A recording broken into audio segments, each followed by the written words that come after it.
Assalamualaikum warahmatullahi wabarakatuh. Salam guru penggerak. Bergerak, tergerak, menggerakkan. Halo, apa kabar Ibu Bapak Guru semua? Perkenalkan, nama saya Diah Nur Kristianti Dewi, calon guru penggerak angkatan 10 dari SMP Negeri 2 Wonosegoro, Kabupaten Boyolali. Dalam video kali ini, saya akan menampilkan aksi nyata modul 1.4 tentang diseminasi atau pengimbasan budaya positif. Apa itu budaya positif? Budaya positif merupakan perwujudan dari nilai-nilai atau keyakinan universal yang diterapkan di sekolah. Budaya positif yang diterapkan di sekolah adalah salah satu perwujudan dari visi guru yang mengandung nilai-nilai kebajikan sesuai dengan tujuan pendidikan nasional yang dijabarkan dalam profil pelajar Pancasila. Untuk lebih jelasnya, silahkan simak rancangan serta video pengimbasan budaya positif di SMP Negeri 2 Wonosegoro, Kabupaten Boyolali, Provinsi Jawa Tengah.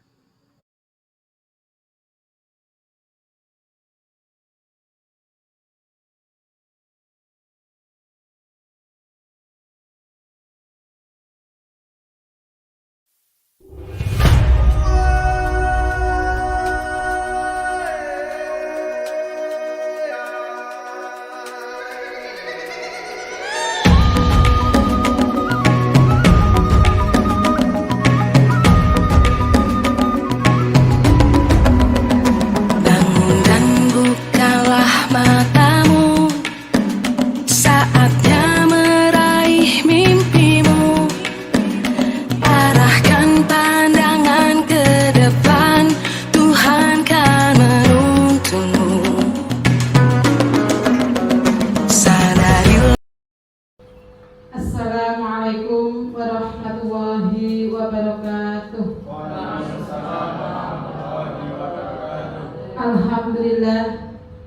Alhamdulillahirabbil alamin wa bihi nasta'in wa ala umuri dunya waddin wa ala alihi wa ashabihi ajma'in. Rabbis shrahli sadri wa yassirli amri wahlul 'uqdatam min lisani yafqahu qawli, amma ba'd. Yang saya hormati Bapak Kepala Sekolah SMP Negeri 2 Wonosegoro, yang saya hormati Bapak Ibu Guru serta karyawan-karyawati SMP Negeri 2 Wonosegoro.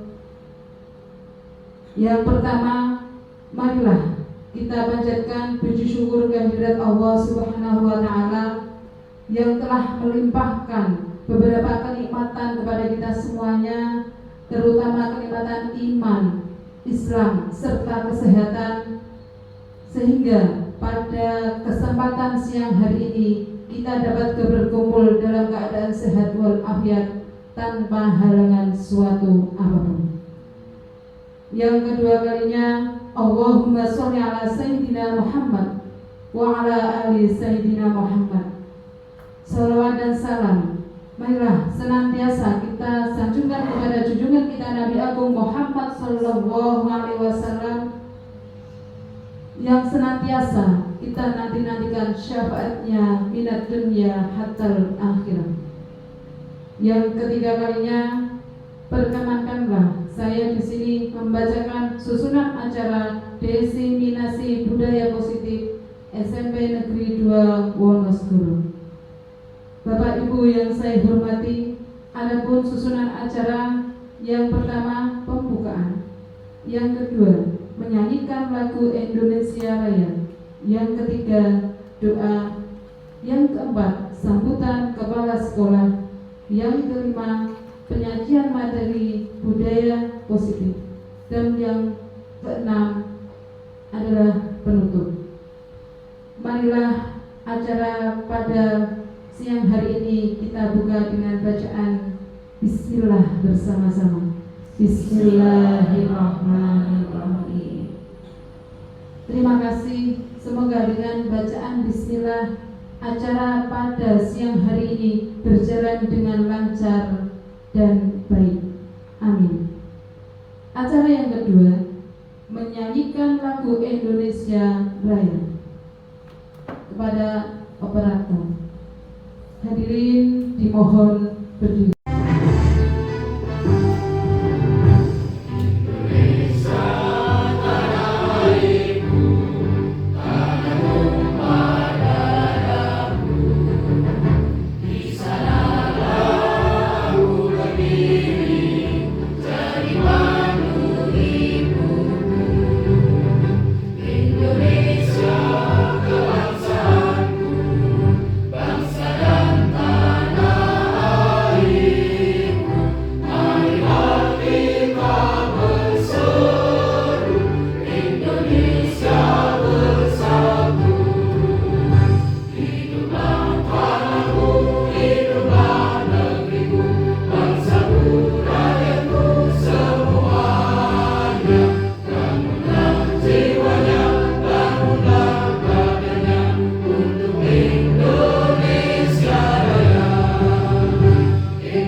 Hadirin dimohon duduk kembali. Ketiga, doa yang akan disampaikan oleh beliau Bapak Taufik SPD. Kepada yang terhormat Bapak Taufik SPD, kami persilahkan. Bismillahirrahmanirrahim. Assalamualaikum warahmatullahi wabarakatuh. Waalaikumsalam warahmatullahi wabarakatuh. Alhamdulillahirabbil alamin. Allahumma sholli ala Muhammad wa ala ali Muhammad.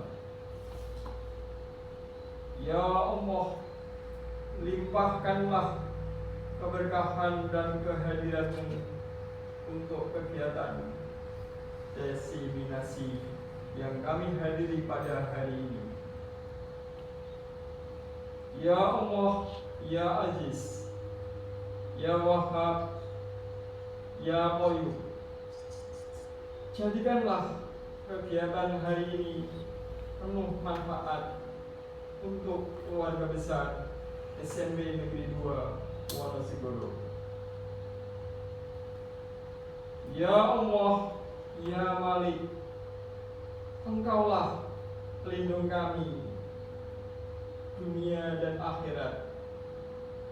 Wafatkanlah kami dalam golongan kaum muslimin dan jadikanlah kami menjadi orang-orang yang saleh.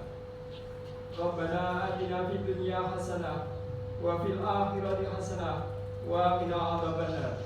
Walhamdulillahirabbil alamin. Assalamualaikum warahmatullahi wabarakatuh.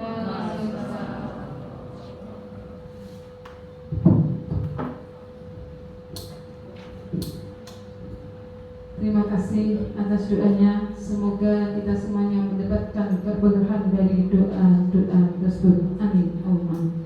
Bapak Ibu yang saya hormati, acara yang keempat, sambutan kepala sekolah, yang akan disampaikan oleh beliau Bapak Srianto SPD. Yang terhormat Bapak Srianto, kami persilakan.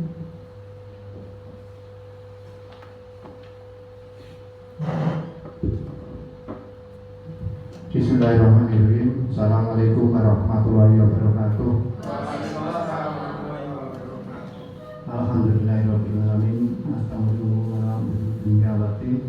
Wassalatu wassalamu ala anbiya wal mursalin wa ala alihi wa sahbihi ajmain. Amma ba'du. Bapak Ibu Guru SMP Negeri 2 Wonosobo yang saya hormati, alhamdulillah puji syukur kita panjatkan kehadirat Allah Subhanahu wa taala pada siang yang cerah ini. Kita bisa berkumpul di ruangan SMP Negeri 2 Wonosobo dalam rangka mengikuti diseminasi disiplin positif yang akan disampaikan oleh salah satu guru penggerak di sekolah kita, yaitu Ibu Diah. Bapak Ibu yang saya hormati, sudah kita ketahui Ibu Diah saat ini sedang mengikuti pendidikan dan pelatihan guru penggerak. Dalam kegiatan itu tentu Ibu Diah mendapatkan ilmu yang baru, yaitu khususnya tentang disiplin positif. Salah satu kewajiban dari Ibu Diah adalah menyampaikan, menularkan atau mengadakan kegiatan diseminasi, menularkan tentang ilmu disiplin positif itu kepada kita semua, segenap guru SMP Negeri 2 Wonosobo. Diharapkan setelah mengikuti kegiatan ini, Bapak Ibu guru mengerti tentang apa itu disiplin positif, dan yang paling penting setelah mendapatkan ilmu itu nanti bisa diimplementasikan, diterapkan di kelas-kelas pada saat Bapak Ibu melaksanakan pembelajaran, sehingga penerapan disiplin positif akan membawa dampak baik itu perilaku siswa, karakter siswa, maupun pada diri nanti hasil belajar atau prestasi belajar dari siswa akan meningkat. Untuk itu, mari kita ikuti kegiatan ini dengan seksama sampai selesai, sampai tuntas, dan semoga kegiatan hari ini bisa berlanjut dan bermanfaat bagi kita semua. Sekian sambutan dari saya. Terima kasih. Assalamualaikum warahmatullahi wabarakatuh.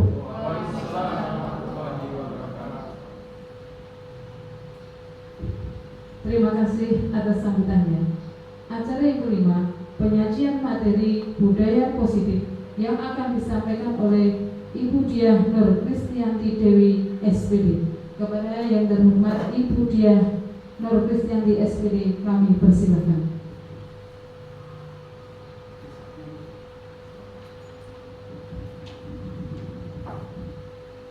Assalamualaikum warahmatullahi wabarakatuh. Terima kasih atas waktu yang diberikan kepada saya. Sebelum saya akan memaparkan materi tentang budaya positif yang saya dalami selama dalam pendidikan guru penggerak, saya akan memutarkan sebuah film dulu terkait tentang budaya positif. Kami harapkan dengan pemutaran video ini nanti Ibu Bapak semua bisa mengambil hikmahnya dari video pendek yang saya sajikan.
Selamat pagi, Pak Adi.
Ini Pak Udi, di dalam undangan itu ada papan kayu. Setiap kali Pak Udi merasa emosi, meluapkan amarah ketika berusaha, silakan Pak Udi tahan emosi. Pak Udi bisa ke belakang, ambil palu dan paku. Setiap Pak Udi marah, lampiaskan satu paku. Kata Pak Udi, kayu. Baik Pak, terima kasih saran yang diberikan Bapak. Saya akan coba.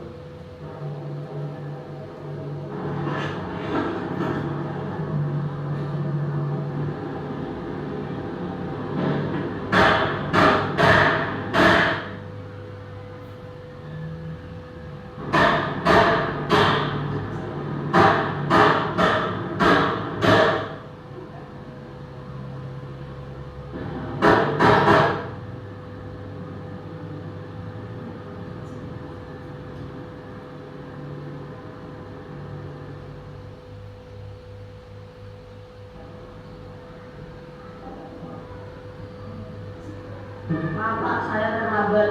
Ya berat, Bapak tahu kamu terlambat. Setiap orang pasti pernah berbuat salah. Dulu Pak Udin ketika sekolah, gak pernah terlambat. Ya Pak. Yang penting kamu hari ini bisa masuk dan tidak bolos atau tidak sekolah. Pasti kamu punya alasan. Ya Pak, saya membantu ibu saya jualan sampai larut malam. Baiklah, Bapak sekarang sudah mengerti yang menjadi masalah kamu. Mari kita cari solusinya bersama-sama. Saya tidak tahu Pak. Bagaimana kalau dagangan ibu kamu bisa dititipkan di kantin sekolah? Apakah boleh Pak? Ya nanti bisa. Saya tanyakan sama Bapak Kepala Sekolah. Makasih ya Pak. Ya sama-sama Brak.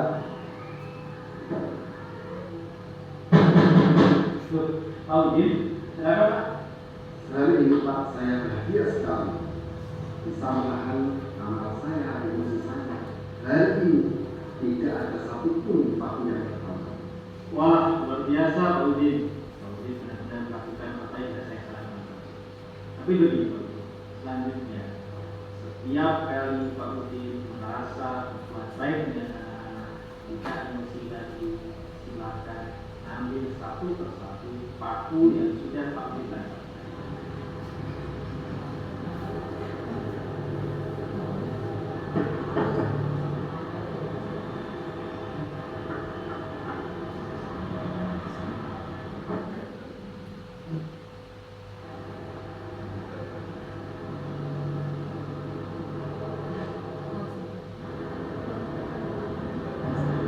Saya berhasil, Pak. Pak Udin memang berhasil. Pak Udin berhasil mencabut seluruh paku-paku yang ada di kayu. Perhatikan kayu ini, apakah sama seperti Pak Udin memakai? Banyak sekali lubang-lubang yang tersisa pada paku. Itulah yang dirasakan anak-anak. Ini kalimat kata-kata yang sudah kita keluarkan telah membekas pada hati mereka, dan sampai kapanpun itu akan selalu diingatkan.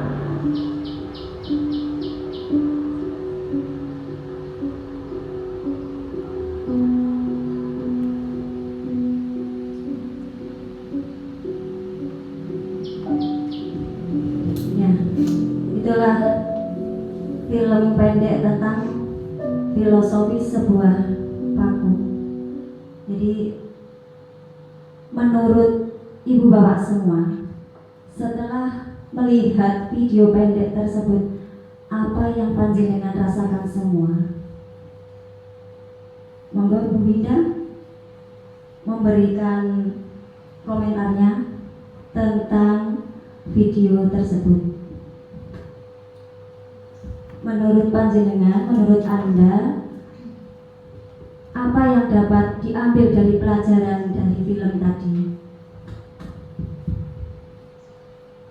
Terima kasih atas waktunya Bu Dia. Kebetulan di sini saya akan sebagai guru BK ya, otomatis mungkin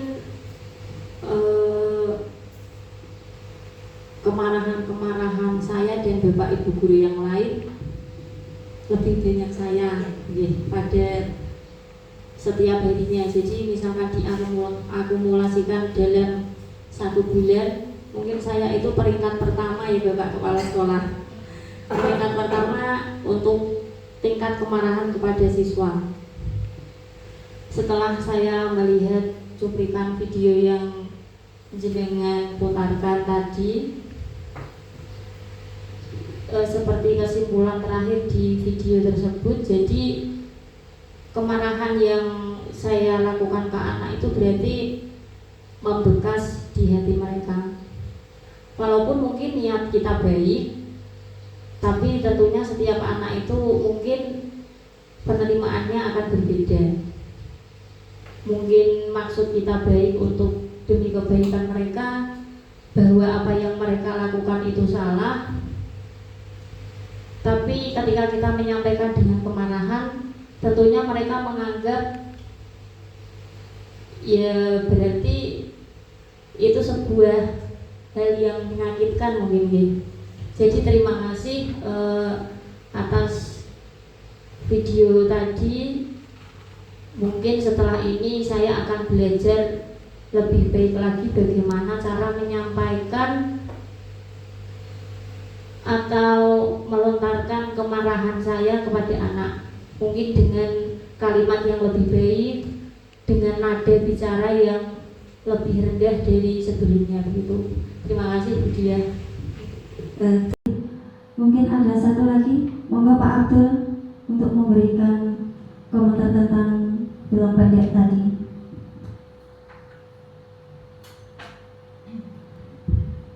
Terima kasih. Satu, apa yang disampaikan Bu Dia memang seperti itu.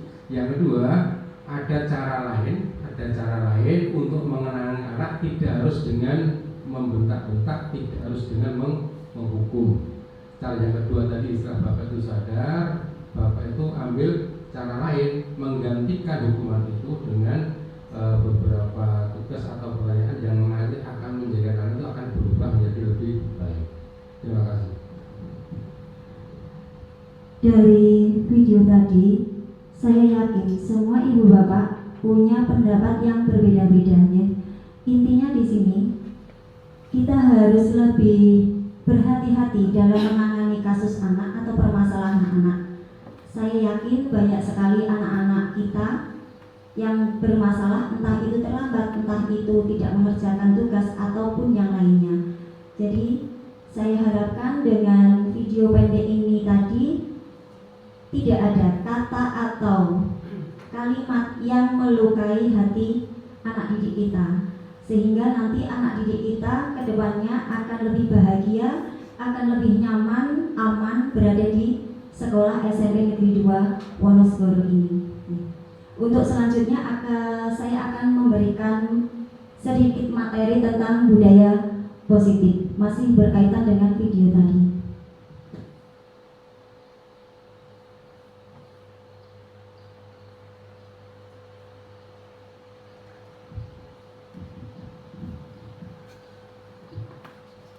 Di sini saya akan memberikan penjelasan atau diseminasi penerapan budaya positif untuk melengkapi tugas saya sebagai calon guru penggerak angkatan 10 di modul 1.4.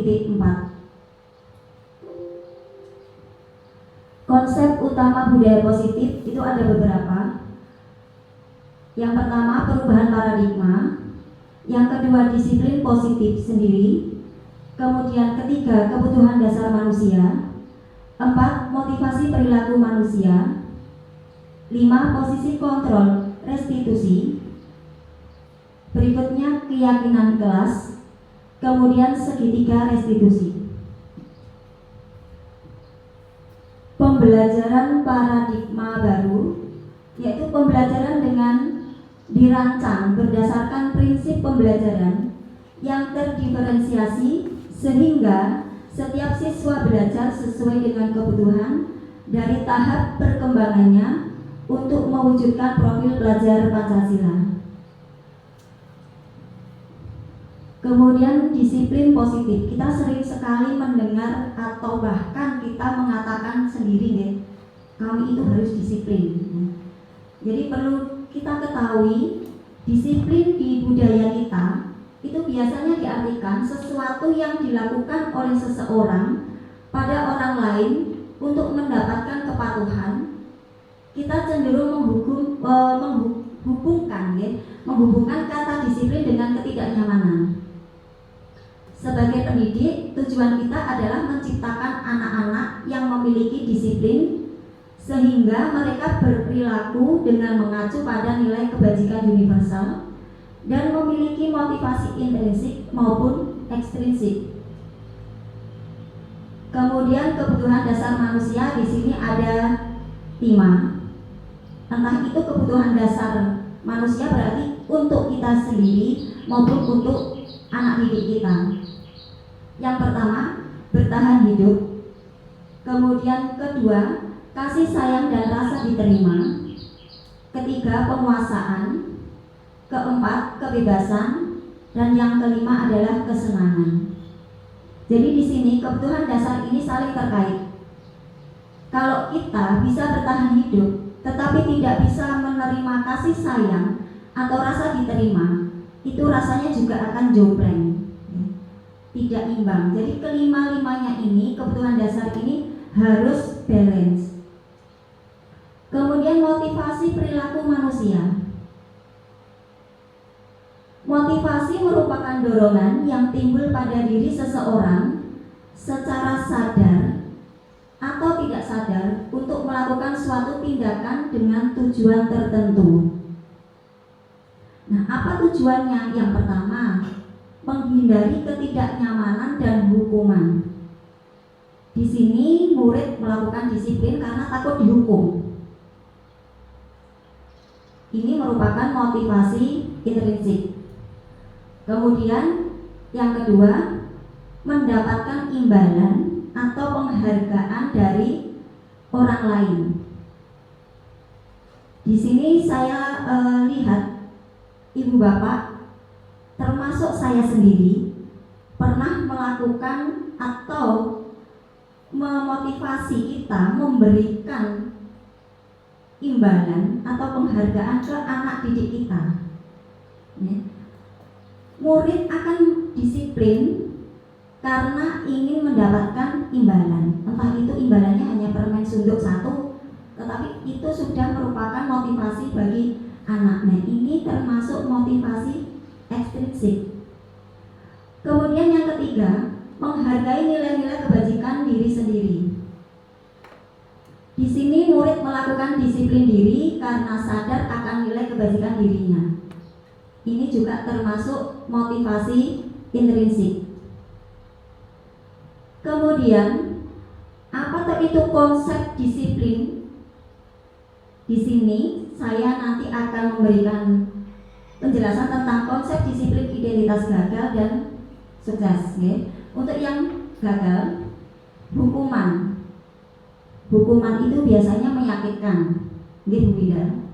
Seperti video tadi, kita tidak sengaja dengan ucapan, tetapi itu merupakan hukuman yang menyakitkan, berbekas, kemudian merasa tidak nyaman. Murid juga akan takut memaksa anak yang tidak harus diharuskan. Kemudian murid menyembunyikan kesalahan. Banyak sekali ketika terutama guru BK itu mengatasi sebuah kasus, dia atau siswa itu akan menutup kesalahan karena takut akan hukumannya. Kemudian murid menjadi resah. Kenapa resah? Karena mereka atau anak didik itu merasa sudah bersalah, tetapi dianya atau si siswa tidak berani untuk mengungkapkan, jadi merasa resah sendiri. Kemudian penghargaan di sini tidak efektif.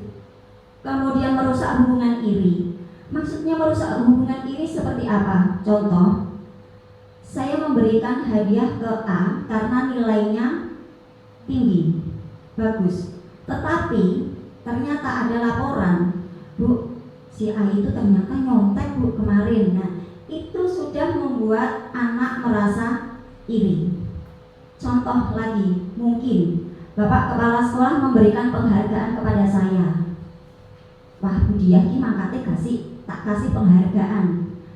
Waktu memberikan penghargaan itu secara terang-terangan di muka umum, waktu upacara atau di depan rapat Bapak Ibu guru, saya yakin ada satu atau beberapa Bapak Ibu guru yang merasa, nah Bu Diah mono omai cedak, nah kayak gitu.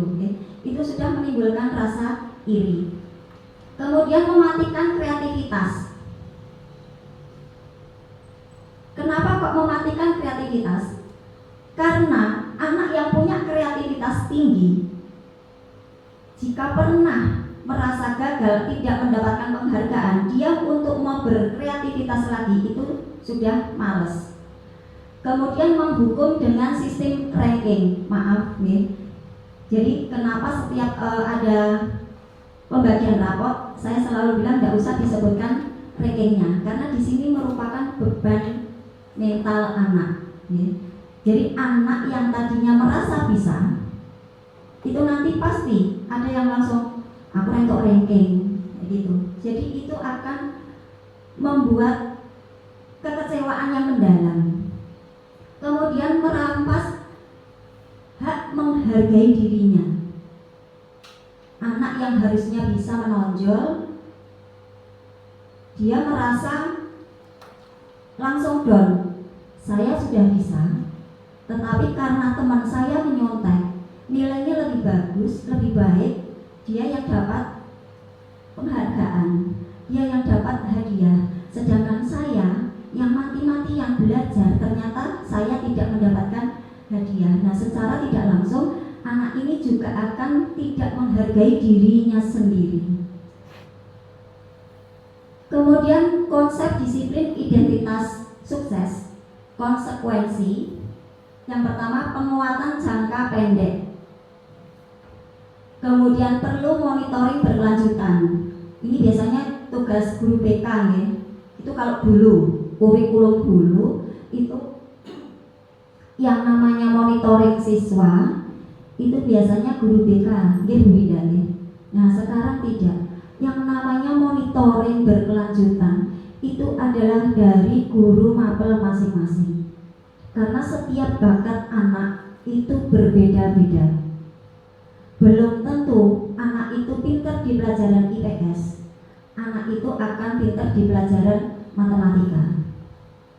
Kemarin ada kelas 9 pintarnya di bidang seni musik, seni tari. Setiap ada event-event seni tari dia menonjol. Tetapi di bidang pendidikan, istilahnya yang perlu berpikir, itu anaknya tidak menonjolnya. Di sini tugas kita sebagai guru harus memonitoring. Jadi setiap mapel, Bapak Ibu guru semua harus tahu kelemahan anak di mana. Kemudian stimulus atau respon. Berikutnya, murid dengan sendirinya akan menghormati peraturan atau mematuhi peraturan. Yang terakhir, kehilangan waktu untuk merenungi kesalahan. Sudah tidak ada lagi anak yang ngopo toh aku kok keliru, ngopo toh aku kok salah, kayak gitu tidak ada. Kemudian untuk restitusi, murid bertanggung jawab untuk perilakunya. Kemudian fokus pada pemecahan masalah jangka panjang. Ketiga, murid menghormati dirinya dan orang lain. Keempat, teori kontrol. Yang terakhir, murid bersemangat memperbaiki kesalahan. Nah, di sini di restitusi sini, kalau kita menerapkannya, kita tanya pelan-pelan apa penyebabnya. Misalkan anak tidak mengumpulkan tugas, kita telusuri pelan-pelan, kita cari solusinya seperti film pendek tadi, Paku, anak yang sering terlambat kenapa, setelah ditelusuri itu akan mendapatkan solusinya. Kemudian konsep disiplin pendekatan restitusi, pengertiannya dulu.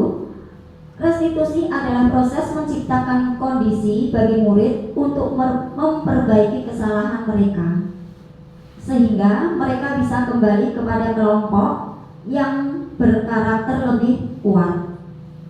Kemudian untuk ciri-cirinya, yang pertama, bukan menebus kesalahan, namun belajar dari kesalahan. Kemudian yang kedua, memperbaiki hubungan. Ketiga, tawaran bukan paksaan. Berikutnya, menuntun untuk melihat ke dalam diri. Keenam, mencari kebutuhan dasar yang mendasari tindakan. Kemudian fokus pada karakter bukan tindakan. Dan terakhir, ciri yang terakhir itu menguatkan dan fokus pada solusinya. Nah, di sini saya sediakan satu kasus biar ibu bapak bisa membedakan antara hukuman, konsekuensi maupun restitusi. Di sini ada satu kasus, siswa sering tidak mengerjakan PR atau tugas. Hukuman, silahkan sana lari lapangan 5 kali. Nah, secara otomatis jika kita melakukan hukuman, meskipun bahasa kita halus pun, suara lembut pun, kalau dalam konteks guru menghukum atau anak disuruh lari lapangan, itu anak sudah tahu, oh aku dihukum. Kemudian guru marah. Sekarang saya tanya ibu bapak, mohon maaf, jika bapak ibu semua, ibu bapak semua melakukan hukuman ke siswa seperti contoh ini, lari lapangan 5 kali, nada bicaranya seperti apa? Saya yakin itu pasti nadanya juga akan agak tinggi ya. Jadi sehingga anak itu langsung takut. Kalau bahasa anak kecil anjlek, Langsung maksud takut. Kemudian kalau konsekuensi, guru memberikan konsekuensi, anak disuruh mengerjakan tugasnya kembali. Tadi misalkan soalnya 5, anak disuruh mengerjakan kembali menjadi 10. Lah di jam apa? Boleh di jam istirahat. Boleh setelah pulang nanti silakan dikerjakan 10 kali. Pokoknya intinya itu dilipat gandakan. Itu konsekuensi. Di sini guru tegas, siswa pun juga akan hormat dengan takut berbeda nih Ibu Bapak. Secara otomatis jika peserta didik kita sudah menghormati kita, dia juga akan taat dengan aturan yang kita buat. Kemudian restitusi, guru menanyakan keyakinan kelas dan membantu siswa menyelesaikan masalahnya.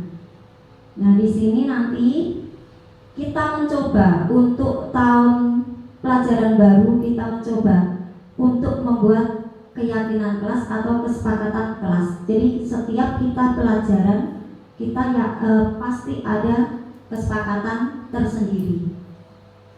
Kemudian guru terbuka dan siswa menghormati dirinya dan orang lain. Kalau di sini untuk keyakinan kelas atau kesepakatan kelas yang sudah ada di kelas 7A. Jadi kelas 7A itu kalau membaca, mereka juga langsung, oh saya salah. Dia secara otomatis langsung akan bilang ke wali kelasnya, Bu, saya tadi sudah melanggar aturan kelas, keyakinan kelas yang poin ini. Dengan sendirinya mereka sudah memahami seperti apa yang harus dilaksanakan di dalam kelas. Kemudian 5 posisi kontrol. 5 posisi kontrol di sini adalah kita. Kita harus membuat rasa bersalah. Dengan sebuah kata-kata itu bisa anak langsung merasa bersalah. Kemudian penghukum. Ini yang sering kita lakukan di era kurikulum yang lama. Ini masih sering dilakukan. Kemudian sebagai teman. Kalau di sini Ibu Bapak itu saya lihat ada yang pembuat rasa bersalah, ada penghukum, ada teman juga ada. Kemudian pemantau itu juga ada. Yang manajer saya belum menjumpai. Jadi di sini saya secara tidak langsung juga mengamati Ibu Bapak semua dalam memposisikan atau mengontrol emosi panjenengan semua itu seperti apa, dan itu di posisi yang mana. Untuk yang di manajer ini saya belum menjumpai sampai saat ini.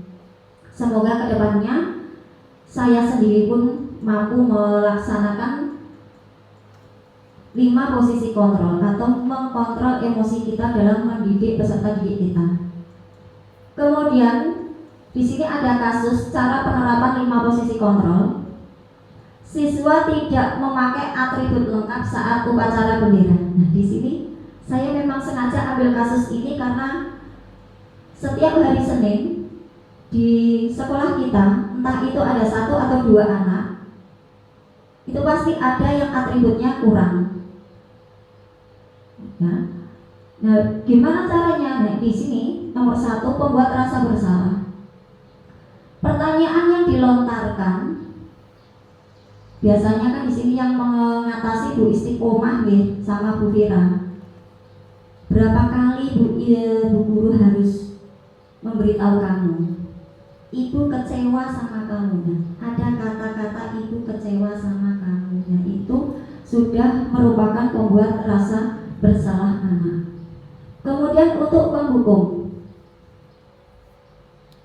bahasa kita itu kayaknya serah tertib, nah ada tangan, agak ketus, itu sudah merupakan kalimat penghukum. Di sini saya tulisnya gini, patuhi aturan sekolah lalu berdiri di bagian barat dan menghadap ke timur.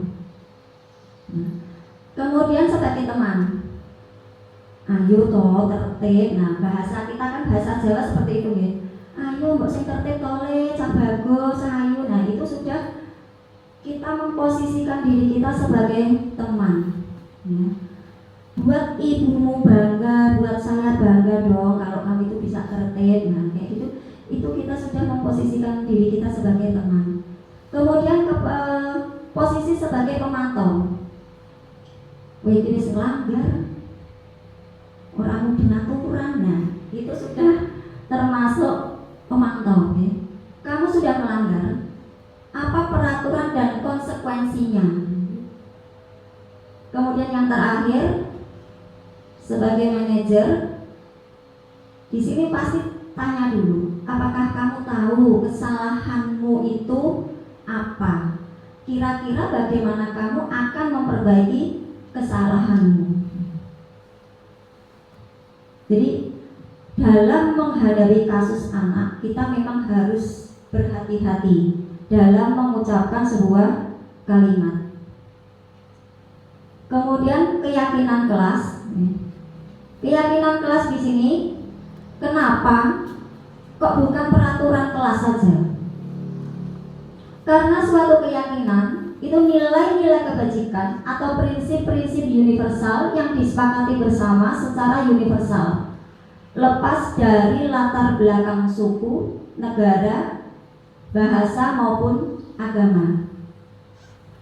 Kemudian kalau menurut Gosen tahun 1998, suatu keyakinan akan lebih memotivasi seseorang dari dalam atau memotivasi secara intrinsik. Seseorang akan lebih tergerak dan bersemangat untuk menjalankan keyakinannya daripada hanya sekedar mengikuti serangkaian peraturan. Mari kita coba membuat keyakinan kelas kita masing-masing. Kemudian di sini ada segitiga restitusi, menstabilkan identitas. Kita semua akan melakukan hal terbaik yang bisa kita lakukan. Kemudian segitiga kedua, validasi tindakan yang salah. Setiap perilaku, setiap tindakan pasti memiliki sebuah alasan. Yang ketiga, menanyakan keyakinan. Kita semua memiliki motivasi internal, jadi kita harus menanyakan keyakinan terlebih dahulu. Di sini Stephen mengatakan, bila kita ingin membuat kemajuan perlahan, sedikit demi sedikit, ubahlah sikap dan perilaku Anda.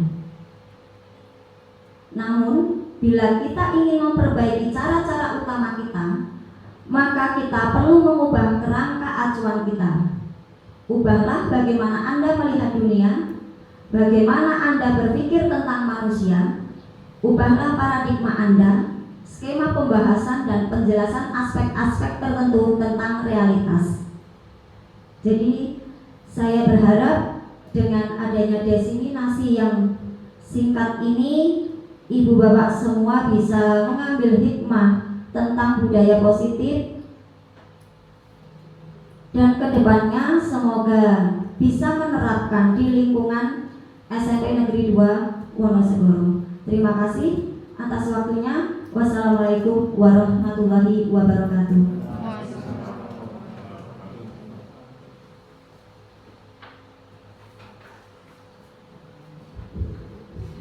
Terima kasih kami ucapkan kepada Ibu Diah Nur Kristianti Dewi SPD selaku pemateri budaya positif.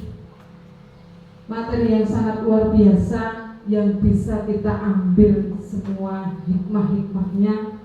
Semoga kita semuanya nanti ke depannya di ajaran yang baru kita bisa memberikan sesuatu yang baru untuk peserta didik kita. Amin amin Allahumma. Bapak Ibu yang saya hormati, demikianlah susunan acara diseminasi budaya positif telah berlangsung dengan baik. Untuk acara yang terakhir yaitu penutup, marilah acara pada siang hari ini kita tutup dengan bacaan Alhamdulillah bersama-sama. Alhamdulillahirabbil alamin. Hadirin yang saya hormati, saya selaku pembawa acara, apabila dalam saya membacakan susunan acara pada hari ini banyak salah, saya mohon maaf yang sebesar-besarnya. Akhirul kalam, wassalamualaikum warahmatullahi wabarakatuh. Assalamualaikum warahmatullahi wabarakatuh. Perkenalkan, nama saya Ibu Jumiati dari SMP Negeri 2 Wonosegoro. Saya mengajar matematika di kelas 7. Nah, setelah mengikuti diseminasi yang disampaikan Bu Diah yang tentang diseminasi budaya positif yang disampaikan Bu Diah tadi, saya sadar bahwa dalam menghadapi siswa yang bermasalah itu saya kurang baik, karena harusnya setiap menyelesaikan masalah itu kita harus tahu dulu masalahnya apa yang dihadapi anak itu, tidak langsung menghukum. Nah, maka harusnya kita sebagai guru, kita mencari dulu masalah apa yang dihadapi anak untuk menyelesaikan masalah, mencari solusi bersama, baru nanti akan ada solusi yang kita temukan dengan anak. Kemudian harapan saya setelah diseminasi ini nanti, semoga saya ke depannya bisa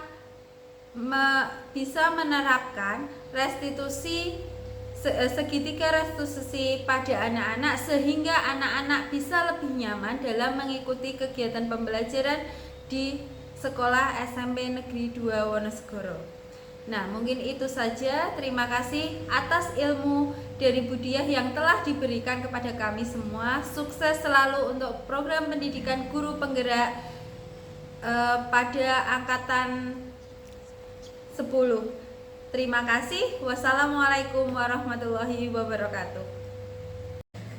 Assalamualaikum warahmatullahi wabarakatuh. Perkenalkan, nama saya Siti Wirasetiana.